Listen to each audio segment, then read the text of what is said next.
Le prince héritier Moulay Hassan, âgé de 19 ans, est destiné à devenir le futur roi du Maroc. À ses côtés, la princesse Léonore, 16 ans, est promise à la couronne d'Espagne. Depuis peu, des rumeurs circulent dans la presse sur une possible romance entre ces deux jeunes figures royales. Vérité ou simple spéculation? Nul ne le sait vraiment. Mais imaginons un instant. Que se passerait-il si ces deux destins royaux se croisaient jusqu'à l'autel? Quel avenir pourrait les attendre? Et quels défis leur réservent les trônes qu'ils sont appelés à occuper? Restez avec nous pour le découvrir. Avant de poursuivre, assurez-vous de vous abonner à notre chaîne et d'activer la cloche pour ne manquer aucune de nos notifications. Commençons. Partie 1. Qui sont-ils vraiment? Ces deux adolescents partagent un destin singulier. Nés dans des familles royales riches et influentes, ils ont été préparés dès leur plus jeune âge à assumer un jour le poids de la couronne et à diriger leur pays. À première vue, il semblerait qu'ils pourraient bien se comprendre s'ils décidaient d'unir leur vie. Mais en réalité, ils ont grandi dans des mondes très différents. Moulay Hassan est né dans une famille musulmane, fils du roi Mohamed VI du Maroc et de la princesse Lala Salma. Son père, avec une fortune estimée entre 2,1 milliards et plus de 8,2 milliards de dollars, est le monarque le plus riche d'Afrique et le 5e plus riche du monde selon Forbes. Moulay Hassan, souvent qualifié de « l'enfant le plus riche du monde », n'a d'autre choix que de devenir roi à son tour et de poursuivre l'œuvre de son père. Dès l'âge de 10 ans, il assiste à tous les événements importants, se préparant depuis toujours à monter sur le trône. Quant à la princesse Léonore, héritière présomptive du trône d'Espagne, elle est la fille aînée du roi Felipe VI et de la reine Laetitia. Elle aussi est régulièrement vue lors d'événements d'État aux côtés de sa famille. Bien que Léonore soit en première ligne pour devenir reine, la succession en Espagne suit traditionnellement la lignée masculine. Si le roi et la reine avaient eu un fils, celui-ci aurait hérité du trône. Toutefois, la reine Laetitia, à 52 ans, est peu susceptible d'avoir d'autres enfants, ce qui laisse penser que Léonore deviendra bel et bien reine. Mais être reine en Espagne n'est pas synonyme d'un pouvoir absolu. Partie 2. Deux mondes, deux éducations. Contrairement aux monarques marocains, la famille royale espagnole joue un rôle principalement représentatif et vit modestement. La fortune du roi Felipe VI est estimée à seulement 2,6 millions d'euros. Et la famille royale fait des efforts visibles pour limiter ses dépenses. La reine Laetitia, par exemple, achète souvent des vêtements pour elle et ses enfants dans des magasins grand public, avec certaines robes à moins de 100 euros. En revanche, la famille royale du Maroc ne lésine pas sur les dépenses. Elle possède 12 palais somptueux, de nombreuses voitures de luxe, des jets privés. Le coût de leur entretien annuel s'élève à 353 millions de dollars, soit 18 fois plus que celui de la famille royale britannique, selon le Télégraphe. Ainsi, Moulay Hassan et Léonore ont grandi dans des cultures profondément contrastées, avec des mentalités et des modes de vie totalement différents. Cependant, comme le dit l'adage, l'amour ne connaît pas de frontières, et même si leurs mondes sont éloignés, qui sait? Peut-être que le destin les réunira, malgré toutes les différences qui les séparent. Seul l'avenir nous le dira. Partie 3. Les rumeurs qui enflamment. En mai 2021, le journal espagnol El Español a lancé une rumeur en insinuant que le prince héritier du Maroc et l'héritière d'Espagne seraient en couple. Le reportage citait plusieurs experts et sources, affirmant que ces deux jeunes membres de familles royales de pays voisins, liés par une histoire profonde et complexe, entretiendraient une relation étroite. Récemment, une photo de la princesse Léonore est apparue sur Internet, où elle porte un collier avec un mot arabe signifiant « amour ». Le journal a suggéré que cela pourrait être un signe d'une cour entre elle et le prince héritier du Maroc, Moulay Hassan. Serait-ce un message personnel de Léonore à Hassan?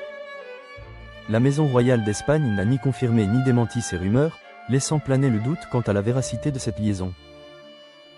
Il est certain que la princesse Léonore, comme n'importe quelle autre personne, peut fréquenter et épouser qui elle désire. Son père, le roi Felipe VI, a lui-même défié les traditions en épousant Laetitia, une roturière divorcée et journaliste de télévision, malgré les réticences de certains Espagnols qui n'appréciaient guère la future reine. Mais il s'agissait d'un mariage d'amour. Et personne n'a tenté de l'en empêcher. Si Léonore souhaite épouser Moulay Hassan, il serait difficile de lui barrer la route. Toutefois, cela pourrait soulever de nombreuses complications. Partie 4. Les obstacles insurmontables? Dans les couloirs mystérieux de l'histoire, où les traditions se mêlent aux aspirations modernes, se dessine une intrigue captivante, celle de la princesse Léonore d'Espagne et du prince Moulay Hassan du Maroc. Léonore, fervente catholique. Moulay Hassan, dévoué musulman. Il se retrouve à l'orée d'une possible union qui pourrait bouleverser les fondements même des deux royaumes qu'il représente. Le peuple marocain, ancré dans une tradition millénaire, pourrait difficilement envisager une union royale qui ne respecte pas les préceptes religieux de l'islam. Une telle alliance pourrait non seulement entraîner des turbulences politiques, mais également forcer Léonore à envisager une conversion, la plongeant ainsi dans une mer d'incertitudes religieuses et culturelles. La pression sociale et les attentes des citoyens pourraient pousser la princesse espagnole à se conformer aux traditions religieuses du Maroc, malgré les réticences qu'elle pourrait éprouver. Les disparités entre les deux nations sont évidentes. Les langues, les cultures, les histoires sont autant de barrières à une fusion harmonieuse.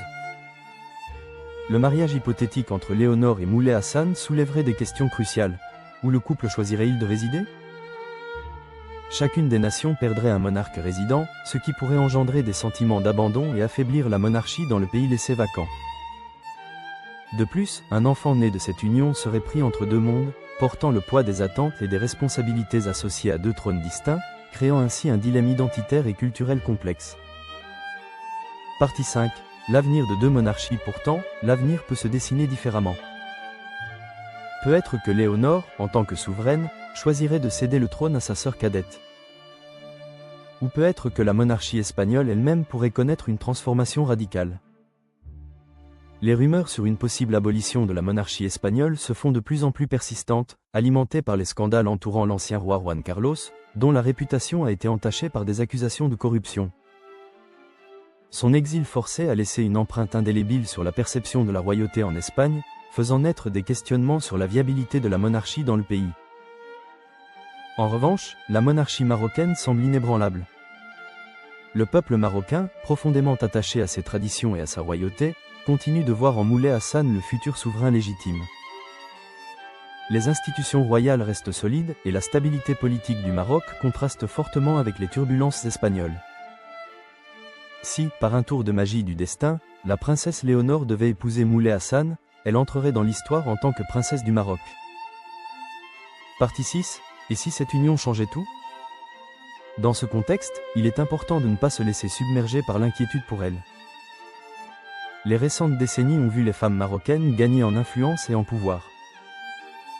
Elles jouent désormais des rôles déterminants dans divers aspects de la société marocaine. Léonore pourrait s'intégrer harmonieusement dans ce nouvel élan de modernité et de changement. Imaginez le potentiel transformateur d'une telle union. La grâce et le sens aigu du devoir de Léonore pourraient insuffler une nouvelle dynamique au Maroc. Elle pourrait enseigner à son époux l'importance de l'humilité et de la frugalité, tout en apportant une sensibilité accrue à la vie des citoyens ordinaires.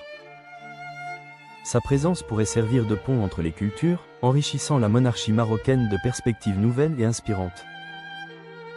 Cependant, comme le destin est imprévisible, nul ne peut affirmer avec certitude ce que l'avenir réserve à Léonore et Moulay Hassan. Les conjectures et les hypothèses ne sont que des projections de nos désirs et craintes. Conclusion. Et vous, chers spectateurs, croyez-vous en cette alliance improbable? Quel avenir imaginez-vous pour ces deux figures royales et leurs nations respectives? Leur histoire reste à écrire, et seul le temps et les choix de ces jeunes souverains détermineront la direction de leur destin.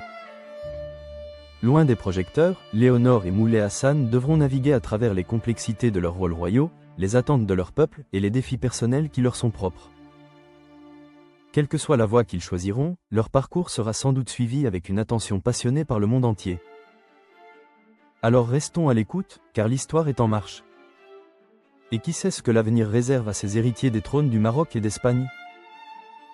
N'oubliez pas de partager vos pensées dans les commentaires, de liker cette vidéo, et de vous abonner pour rester au courant des prochaines aventures royales. À très bientôt, couronne!